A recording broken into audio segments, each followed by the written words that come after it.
Bom, e chegamos ao momento para estudar a palavra sobre o livre-arbítrio e o destino.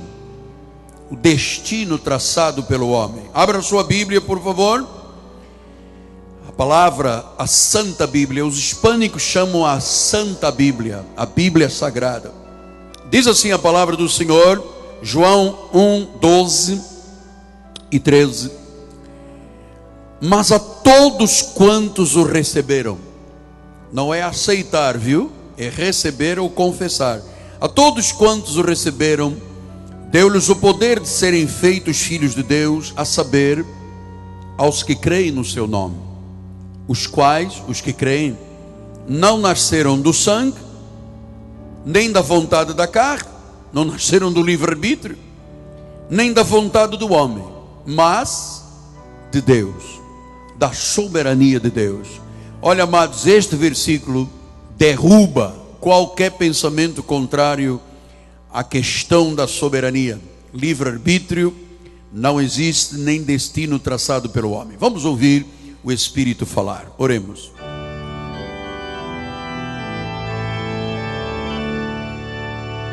Senhor Jesus Cristo, é com muita alegria que eu volto para pastorear a tua igreja. Aqui há homens, mulheres, anciãos, jovens, que querem crescer na graça e no conhecimento de Deus. Querem ter uma vida espiritual próspera e abundante. Não querem mais ser instrumentos de mercantilismo, de comércio. Querem ser amados para que juntos todos, a igreja, o altar, cresçamos para ser luz e sal da terra.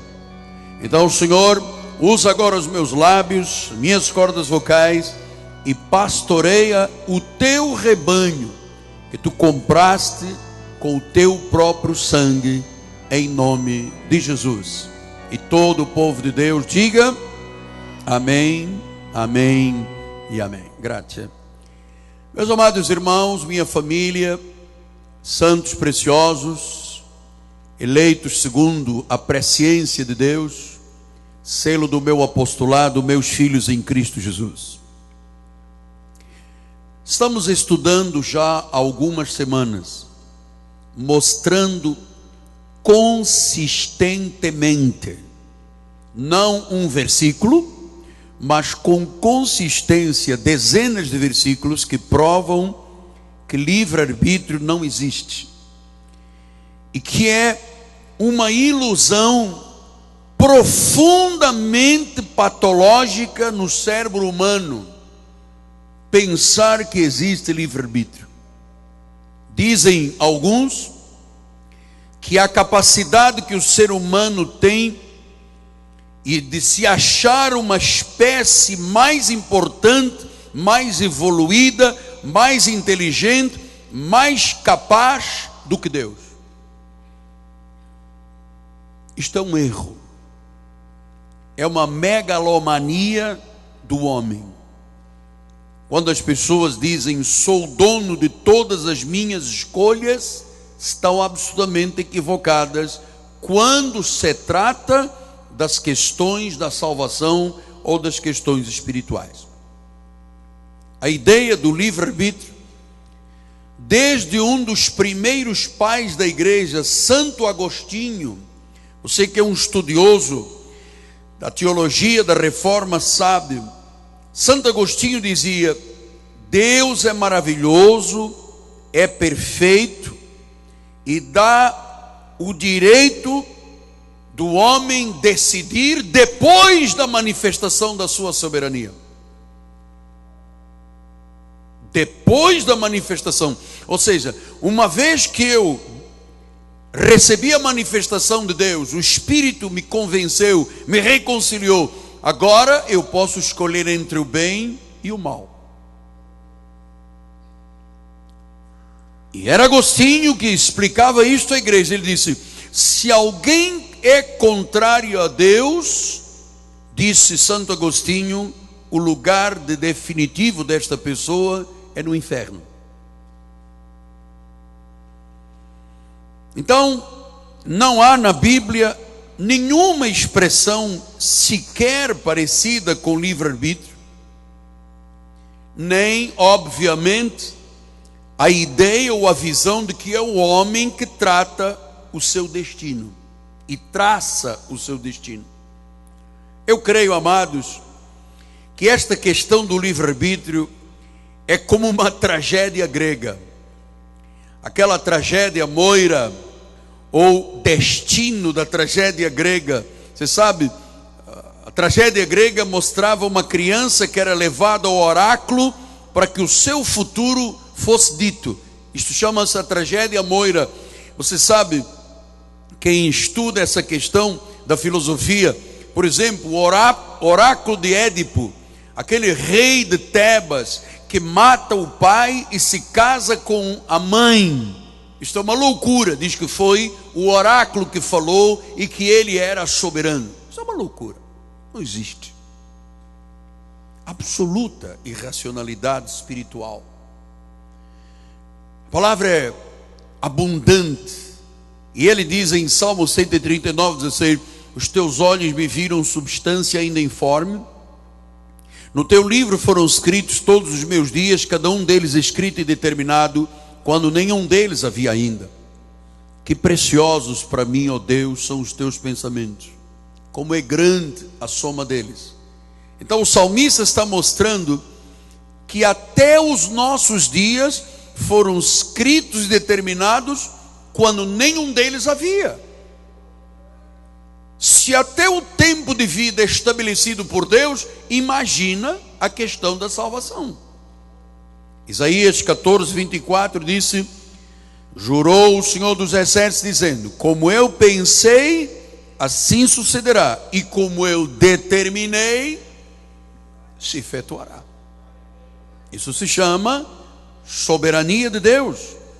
Isaías 28, 13, ele disse: a soberba coroa dos bêbados de Efraim será pisada aos pés. Então o Senhor chama a soberba do homem de bebedeira. E é verdade, diz que a soberba é a coroa do bêbado. Você sabe, o bêbado não tem nenhuma racionalidade. O bêbado diz: eu sou dono disso, eu comando aqui, sou eu. Assim é com as coisas espirituais. A soberba do homem que quer que Deus se submeta a ele. Você não ouve tantas pessoas dizendo: Senhor, ou o Senhor responde agora e eu rasgo a Bíblia. Isto é soberba. Se Deus não fizer como eu estou dizendo, eu não volto à igreja. Isto é soberba. É como uma coroa de bêbados, disse o profeta Isaías. Você sabe que a soberba preconiza a ruína do homem, a queda do homem. Então nós entendemos que esta igreja é humilde, submissa a Deus e sabe que Deus é soberano. Por isso ele diz em Isaías 42, 8: eu sou o Senhor, este é o meu nome. Agora olhe esta palavra do profeta: a minha glória. Eu sou o Senhor, a minha glória, eu não a darei a outrem, nem a minha honra às imagens de escultura. Significa que se eu disser que tenho livre-arbítrio, estou dividindo a glória com Deus. João disse: não é a obra da carne, não é do sangue, é Deus. E ele começa, ele termina. Ele tem o querer, ele tem o realizar. Ele disse: isto é glória dele, isto é soberania dele. Ele disse: eu não divido isto com o homem, eu não dou ao homem isto aqui. Você sabe que uma das sensações e sentimentos que permeiam o meu coração é o quanto Deus me ama. Porque o Senhor fez uma obra tão profunda no meu coração, no meu espírito, que eu não posso entender aonde poderia se encaixar no meu ser a ideia de que eu não quero ser coroa de bêbado.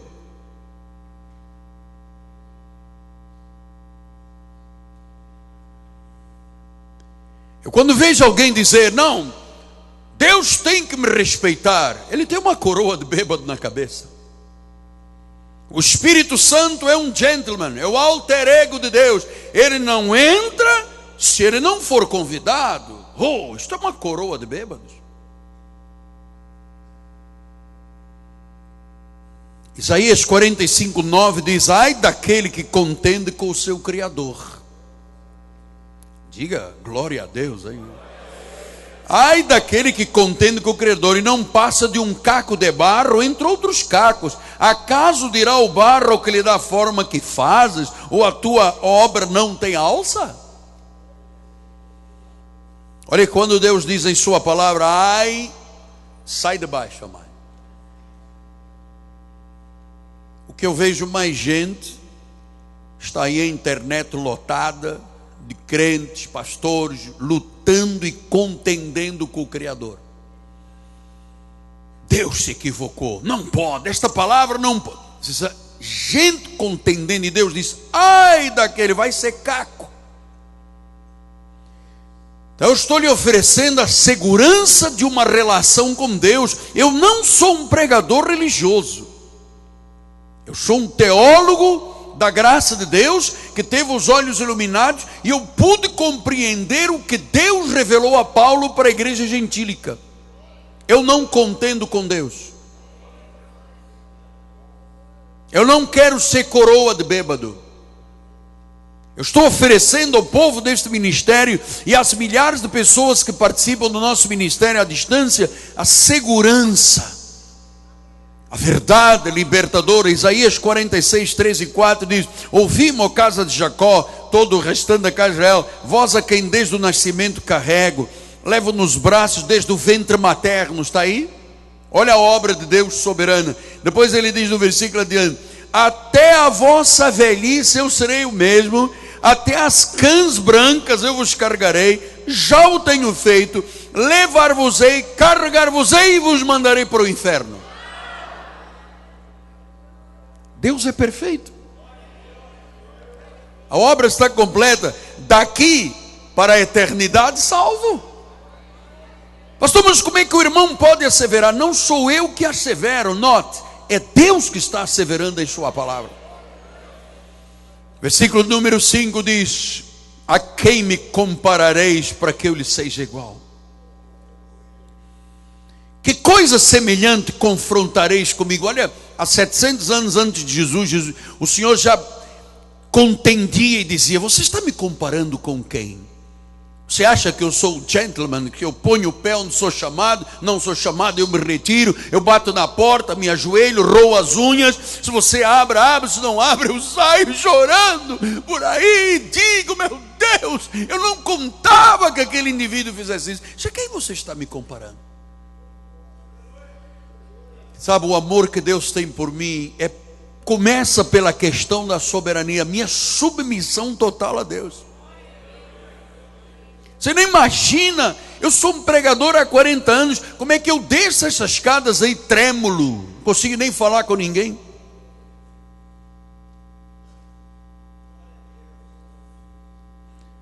Versículos 9 e 10 disse: lembrai-vos das coisas passadas da antiguidade, eu sou Deus, não há outro, eu sou Deus, não há outro semelhante a mim, que desde o princípio anuncio o que há de acontecer, desde a antiguidade as coisas que ainda não sucederam, que digo: o meu conselho permanecerá de pé, eu farei toda a minha.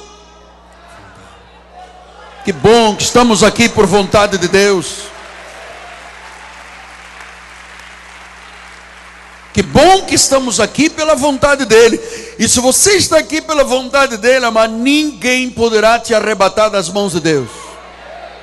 Venha o demônio que quiser, a pombagira dos infernos, o mundo, o ocultismo, o trabalho, a vela de 7 dias. Pode alguém catulado na língua, na cabeça, nos braços, nas costas. Pode vir o que vier e que quiser. Contra você não vale encantamento. Porque eu não toco na glória de Deus. Isaías 49:1 dos ouvimos, ó terras do mar, vós povos de longe, está falando no Brasil.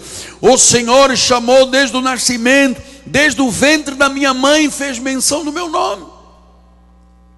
O Senhor me chamou desde o ventre. Quer dizer que isso não é uma obra de um acaso. Não foi Deus que bateu na porta e disse: me convida, eu ponho o pé, e se você me convidar, eu ponho outro pé e eu entro, eu bailo com você. Disse: foi Ele que chamou. Agora vem dizer que foi o homem que chamou, como? Isaías 64, 6 e 8, ele disse: todos nós somos como imundo, nossas justiças como trapo de imundícia, todos nós murchamos como a folha, as nossas iniquidades como o vento nos arrebatam. Mas agora, ó Senhor, Tu és o nosso Pai, nós somos barro, Tu o nosso oleiro, todos nós obras das Tuas mãos. Como é que é Deus a bater na porta? Ele diz: você é um trapo de imundícia, você murcha, você morre, você termina no cemitério.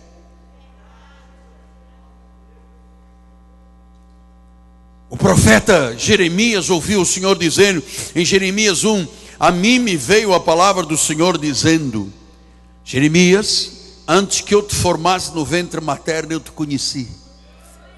Viu como é antes da fundação do mundo, antes dos tempos eternos, eu te conheci. Por quê? Conheceu o Espírito. E antes que saísses da madre, antes que a tua mãe te tivesse, eu já te tinha consagrado e já te tinha constituído. Amado, nós não tivemos escolha, Ele nos escolheu. Por isso é que você está seguro que se foi Ele que começou a obra, Ele vai terminar. Ele escolheu, ninguém pode cortar e apagar o que Ele escreveu e inscreveu. Romanos 9, 19 disse: tu, porém, me dirás, de que se queixa ainda? Pois quem jamais resistiu à sua vontade? Não é o Deus que bate na porta e diz: eis que estou à porta e bates, tu abrires, eu entro. Não é. Isso é uma palavra que Deus dirigiu à igreja de salvos. Deus estava falando de um contexto de intimidade. Não tem nada a ver com o incapaz, o impotente Deus batendo na porta do coração e a irmã Cisporina dizendo: eu não. E o Godofredo que está lá na cozinha diz: eu também não. Não existe isso aqui. Isso é megalomania, isso é uma patologia tremenda, isso é moira, isso é achar que isto é um oráculo grego. Versículos 20 a 24 disse: quem és tu, ó homem, para discutires com Deus? Pode o objeto perguntar a quem o fez: por que me fizeste assim? Ou não tem o oleiro direito sobre a massa para do mesmo barro fazer um vaso de honra e outro de desonra? Versículos 25 e 26 diz: assim como também disse Oséias: chamarei povo meu ao que não era meu povo, e amada a que não era amada. No lugar em que se lhe disse: vós não sois meu povo, ali mesmo serão chamados filhos do Deus vivo. Veja que isto é tudo a obra de Deus, soberana do Senhor. Martinho Lutero, o primeiro reformista, diz: a graça é ofertada gratuitamente a quem não merece nem é digno. A graça não é conquistada por qualquer esforço que o mais justo tenha tentado empreender. Então isto é uma verdade que Martinho Lutero diz: a graça é ofertada gratuitamente a quem não merece, a quem não é digno. Por isso é que ele disse: a quem não era chamado do meu povo, eu chamo do meu povo. A quem não era chamada de amada, eu chamo de minha amada. Então não é o homem que faz isto, por mais esforço que ele faça.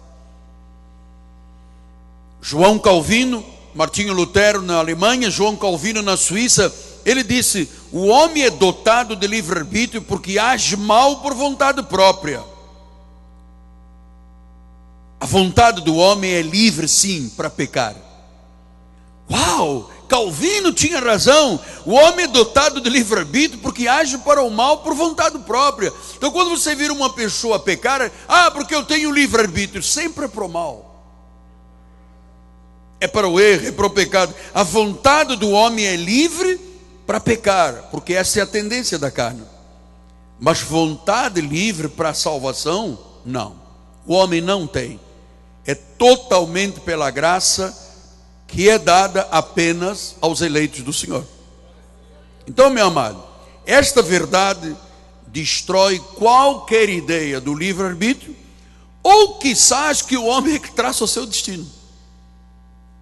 Imagina você, eu já lhe contei isto 1 milhão de vezes, eu vou lhe contar 1.000.001. Eu estava lá em África, nós temos uma família de Angola, da minha terra, numa cama de um hospital, entregue às baratas para morrer. Necroses ósseas, necrose de tecido, apodrecendo em vida, gangrenado. E Deus disse: é meu. Ele não escolheu o cama 3, o cama 7, o cama 12, escolheu-me a mim. Então, eu entendo que nunca poderia, apesar de ter sido um católico apostólico daqueles fervorosos, eu não tinha condições de me livrar daquele deserto ou daquele estado depauperado que estava em questões de saúde. Deus não só me curou fisicamente, como restaurou, deu vida ao meu espírito, estava morto, me reconciliou com Ele. Que tipo de capacidade teria eu para fazer isso? Então ele disse em Romanos 1,18, a ira de Deus se revela no céu contra toda a impiedade e perversão dos homens que detêm a verdade por injustiça. Então todas as vezes, amado, que alguém conhece a verdade, como o mundo evangélico conhece cristão, mas perverta a verdade e troca pela injustiça, diz que a ira de Deus vem. A ira de Deus vem. João 3,19 diz o homem, olha a tendência do ser humano. O julgamento é este: que a luz veio ao mundo e os homens amaram mais as trevas do que a luz, porque as suas obras eram... Não há como alguém que vive nesta condição de trevas e obras más, de repente ouvir uma porta bater e dizer: abra! Não, as obras dos homens são más. Aí está uma sociedade toda aí de ponta cabeça. Aí estamos hoje, um Brasil voltado para crises, para crime, para droga, para feitiçaria. A tendência do homem é para obras más, não é para obras boas da salvação. Romanos 3:10-12 diz isso, como está escrito: não há um justo, nem sequer um. Não há quem entenda, não há quem busque Deus. Todos se extraviaram, a uma se fizeram inúteis. Não há quem faça o bem, não há nem um sequer. Depois em Romanos 8:5-7 diz: porque os que se inclinam para a carne cogitam das coisas da carne, os que se inclinam para o espírito das coisas do espírito. Porque o pendor da carne, a tendência da carne, dá para a morte, mas o do espírito para a vida e paz. Porque o pendor da carne é inimizade contra Deus, pois não está sujeita à lei de Deus, nem mesmo pode estar. Então não é Deus batendo numa porta: abre! Ah não, eu sou um gentleman, eu só entro onde eu sou convidado. A ousadia do caco, do trapo imundo, da coroa de bêbado, dizer: eu não abro a porta para Jesus. Amado, você está aqui porque Ele abriu a tua porta. Ele entrou. Ele é o Senhor do teu coração. Ele te disse: propriedade exclusiva minha. Ele disse: nação santa, povo eleito, raça eleita, sacerdócio real. Não existe nada na Bíblia contrário. Então, amado, o carnal tem a mente voltada contra Deus. Ou Deus transforma e põe a mente dele, o coração sensível de carne, ou a tendência do homem é ser voltado contra Deus, porque diz: não pode, nem mesmo pode estar. Quer dizer que a tendência do ser humano é para o pecado, é para o erro, é contra Deus, como nós um dia fomos. Então só pela ação do Espírito Santo é que o homem se volta para Deus. Então nós queremos nesta igreja deixar patente, de forma segura e bíblica, que o livre-arbítrio é cego, é impotente, que a lei é que ensina o que é pecado e a necessidade de Cristo. Olha lá, Romanos 7, 7 e 8 diz: que diremos, pois? É a lei pecado? De modo nenhum. Mas eu não teria conhecido o pecado, senão por intermédio da lei. Pois não teria eu conhecido a cobiça, se a lei não dissera, não cobiçarás. Mas o pecado, tomando ocasião pelo mandamento, despertou em mim toda a sorte de concupiscência, porque sem lei está morto o pecado. Sem lei quer dizer o quê? Pela graça. Se é pela graça, o pecado não tem jeito. Senão, o homem é dominado pelo pecado e a tendência dele é ser contra Deus. Então a vontade do homem é incapaz de fazer qualquer coisa para vir a Cristo e buscar a salvação.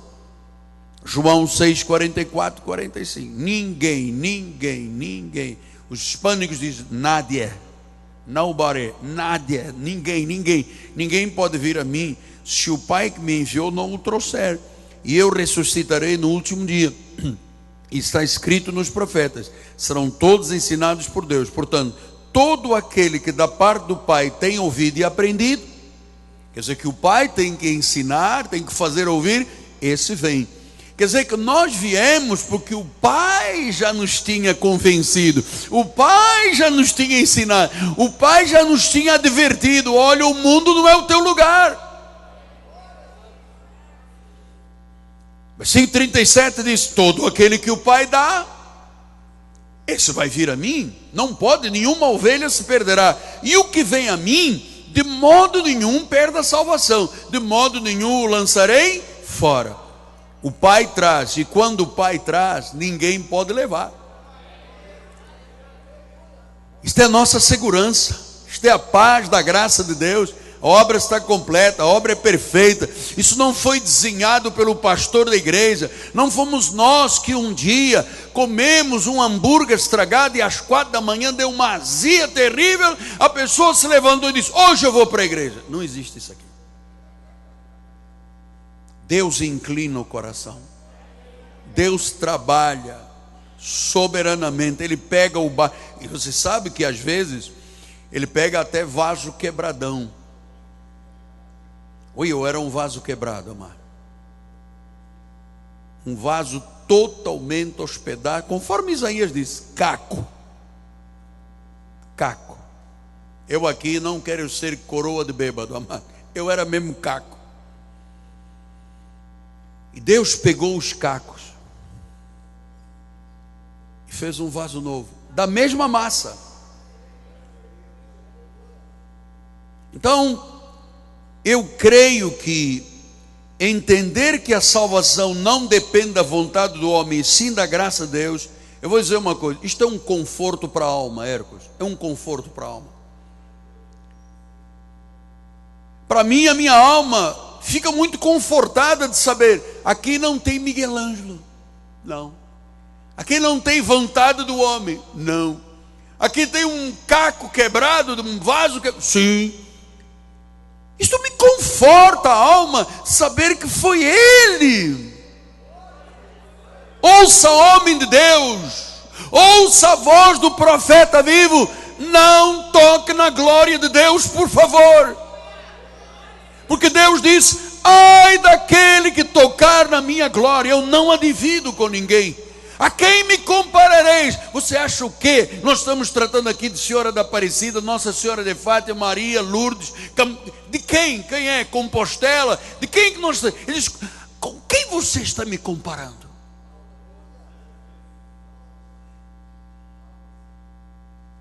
Não, porque o alter ego de Deus é o Espírito Santo.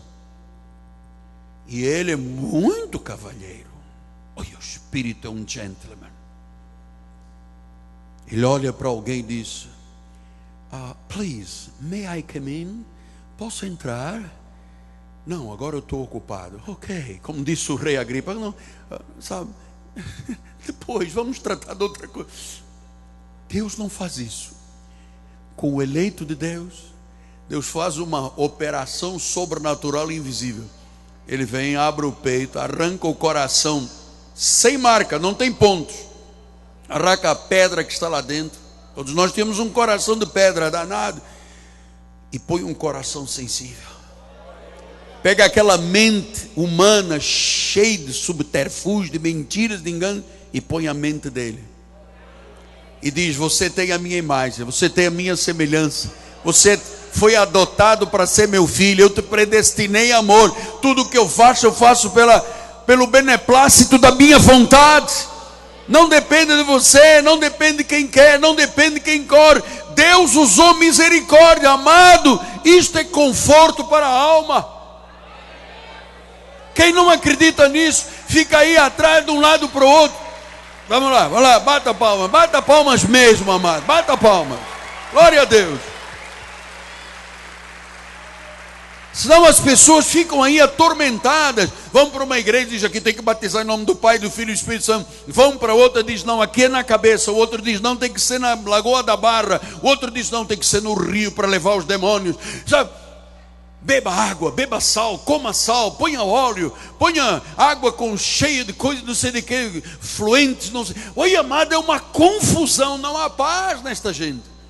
O profeta Isaías disse isso: em credes e sossegardes está a vossa salvação. Eu, quando era católico, não tinha isso. Eu tinha um medo, dia 13, sexta-feira, Nossa Senhora, gato preto, olho grande. A amada era um tormento. Mas a salvação trouxe segurança. Ele disse: Miguel, das minhas mãos ninguém te arrebata. Então, se você confia em você mesmo, você não confia em Deus. Se você crê e acredita no teu taco, isso é uma idolatria. Não, porque eu garanto o meu taco. Eu não garanto, amado.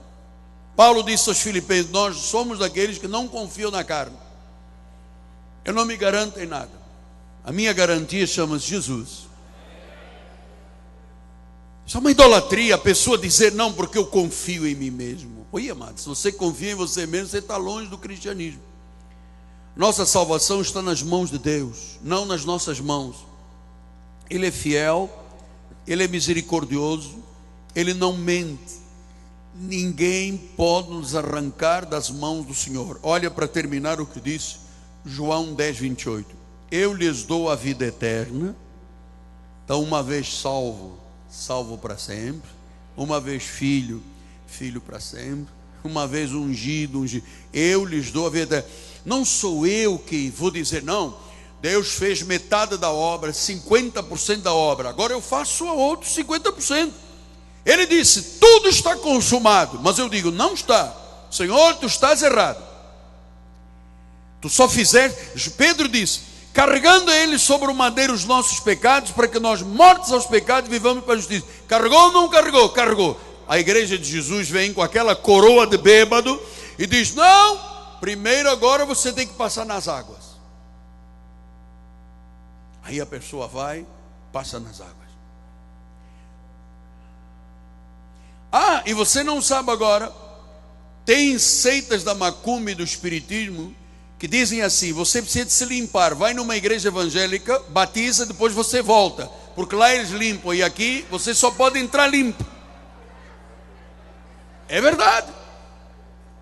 Macumbeiro mandando batizar, dizer: só entra aqui depois limpo. Vai deixar a sujeira lá na igreja protestante, depois vem daqui limpo. Amado, não toque na glória de Deus. Estou lhe avisar, estou lhe falando o que é bem uma relação pacífica e eterna com Deus. Amado, Deus começou a obra, Deus terminou. Ele disse que das mãos dele ninguém arrebatará. Você não vai perecer nunca, jamais perecerá. E ninguém as arrebatará da minha mão. Significa que Ele é soberano. Ele não disse: olha, põe as barbas de molho, se você não passar pelas águas, você não completou a obra. Então nós temos aí igrejas batizando. Olha, nós temos um senhor aqui na igreja que passou por 18 igrejas, batizou 18 vezes. Ele não está aqui esta noite, ele veio domingo de manhã. E ele, quando chegou aqui num domingo de manhã, que me ouviu na televisão, ele chegou e disse assim: eu vim aqui, já batizei em 18 igrejas, eu quero dizer ao Senhor que eu estou em pecado e adultério. Ainda tenho uma arma aqui que eu pego primeiro pela frente e mato. Olha, salvação dele, 18 batismos. 18. A Bíblia diz, a obra está completa. Predestinou, chamou, justificou e glorificou. Ele começou, ele termina. Ele tem o querer, ele tem o realizar. Amado, eu queria terminar neste minuto final dizendo: seja um testemunho de um homem nascido de Deus, que não contende contra Deus e não permita que ninguém lhe arranque essa doutrina que está sendo semeada com esforço. Nem lhe deis as boas-vindas, disse João, nem lhe deis as boas-vindas. E quando você encontrar um irmão a contender contra a palavra e dizer, não, porque tem que batizar, porque tem que jejuar, porque tem que... Sabe o que é esta pessoa? Coroa de bêbado. Chama soberba. Fuja. Corra. Não fique perto. Não sente. Oh, pastor, mas e o amor de Deus? Olha, o grande amor de Deus que você demonstra é ser fiel à palavra, amado. Se Deus diz não senta, não come com ele, não lhe dê as boas-vindas, por quê? Porque os bons costumes são corrompidos pelas más conversações. As más conversações corrompem os bons costumes. Você aqui está sendo educado, treinado, ensinado, disciplinado com bons costumes. E sabe qual é o melhor costume? É você dizer assim, se está na Bíblia, esse é o melhor costume que você faz. Ah, porque vamos ter um grupo, um ciclo de oração para discutir se há dízimo ou não há dízimo. Amado, saia dessa voando. Não traga maldição para a tua vida. A quem você está comparando Deus? Se Deus diz que é dízimo, é dízimo. Se Ele diz que é oferta, é oferta. Se Ele diz ama, ama. Se Ele diz perdoa, perdoa. Se Ele diz que te cura pelas suas chagas, estás curado esta noite em nome de Jesus. Foi Ele que disse. Foi Ele que disse. Hoje, Horanzinho, o som hoje está, hein? Para a fé. Hoje Ele me deixou um som bom aqui na igreja. Então, amado, seja um testemunho, seja um exemplo.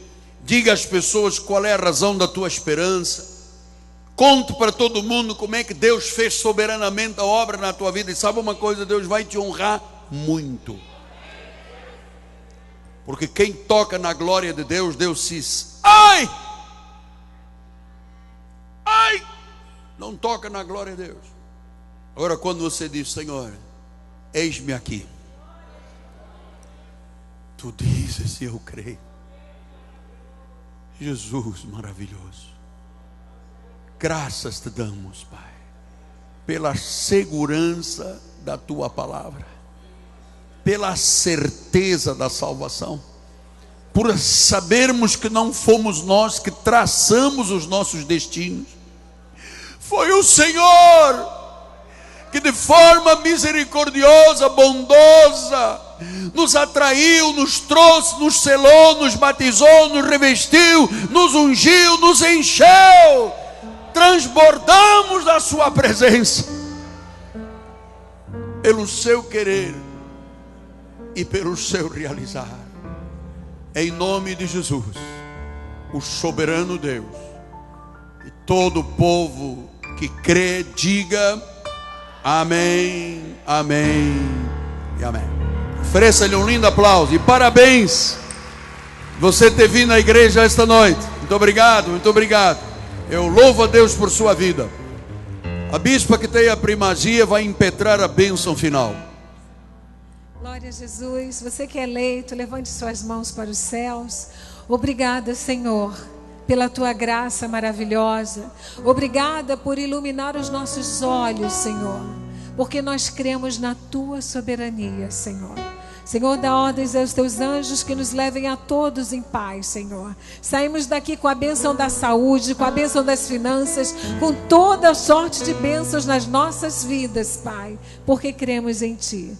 Saia daqui feliz, porque Deus te escolheu para ser dele. Graça e paz, até domingo. Uma noite abençoada. Olhe para o seu irmão e diga: você foi escolhido para ser de Deus. Aleluia.